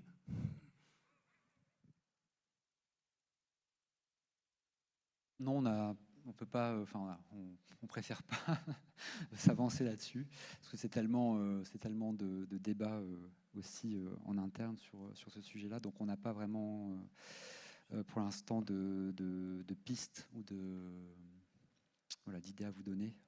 Mais dès que on communiquera via FHE. Après, il y avait d'autres questions sur le TURP. Je peux pas vous répondre parce que c'est pas notre bureau qui travaille là-dessus. Donc, mais j'ai bien noté la question et je pourrais la répercuter aussi à mes collègues. Mais nous, pour l'instant, ce qu'on a travaillé vraiment, et c'était l'objet de la consultation sur le soutien au STEP. Il y avait aussi une question justement on posait la question de savoir pour les petits projets quel était l'avis des gens qui répondront à la consultation sur le développement de ces projets et sur le soutien qu'il faudra leur apporter. Donc je ne sais pas si c'était l'une des demandes ou l'une des propositions qui ont été faites en réponse à la consultation, parce que c'est en cours d'examen, mais de fait, je retiens votre proposition aussi. Et après, j'ai vraiment pas noté le M0, les prix plafonds masqués. Le M0, il pourra pas être modifié de façon rétroactive sur l'année 2022 parce que par principe, la loi peut pas être rétroactive et donc du coup, jusque là, ça s'arrête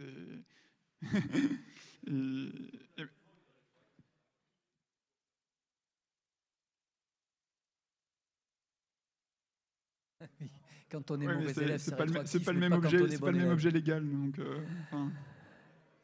Bien. En tout cas, grand merci, messieurs, d'être venus jusqu'à nous. Je sais que vous avez un train, que vous risquez fort d'être en retard, mais on a pris des dispositions pour vous, pour que vous puissiez être à l'heure, j'espère. On va faire le maximum, en tout cas. Applaudissements, s'il vous plaît.